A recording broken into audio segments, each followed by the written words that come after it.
Zeus's law in the Odyssey represented hospitality and kindness towards others who were just passing through, down on their luck, needed information or something. They feared that if the gods were amongst the humans, if you disrespected a god, there would be divine punishment. There's hundreds upon hundreds of suitors abusing the kindness of Odysseus's hospitality, and then they took this philosophy of Zeus's law for granted.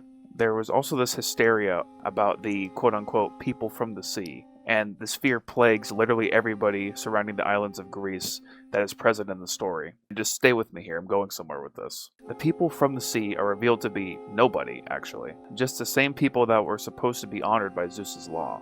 The suitors, or maybe just people in general, created this gossip or this hysteria just to avoid respecting people, whether it's due to greed or selfishness or pride, who knows, but people just did not want to share and be humane anymore. This is very apparent by how Odysseus was treated in the final act of the film. Odysseus himself recognized this, as this revelation was the core of the social conflict present in the Odyssey. Now, upon realizing this, I cannot stop thinking about how timeless that aspect of the film was, and still is. The fear that we have of being nice and respectful of people is astonishing to me. It's not even just people that are lower than us, it's really anybody. There's like this societal animosity, and apathy is infectious. It's a disease. It's infecting us today. It's a vicious cycle that only gets more severe the more advanced we get as a species.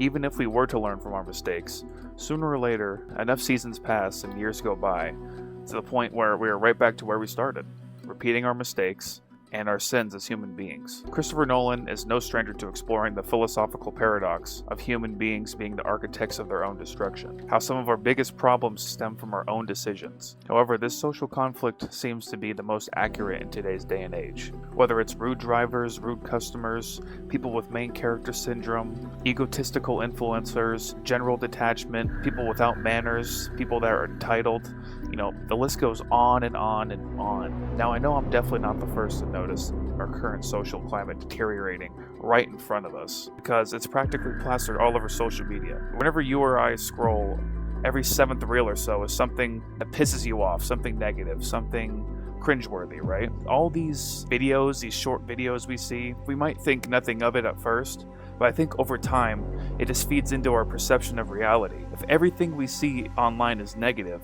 our worldview becomes negative. But what if that negativity wasn't even real? What if everything I just described that we see online wasn't actually reality, but a byproduct of social media and our current socio-economic climate? There's a perceived reality, and then there's reality. Human beings need to socialize. We need that person-to-person connection. Even though society's gearing more towards artificial interaction more than personal interaction, I feel like, or at least that's what today's society is breeding. It's more convenient to go on your phone rather than start a conversation with a stranger. It's just that I think the socialization that we need is so warped by absolute bullshit, which is why I feel like this story is so fascinating. It's like we're experiencing the hysteria of the people from the sea is just our everyday life now. The people from the sea is us. We don't welcome anybody anymore. There is no fucking hospitality. There is no respect. There is no manners.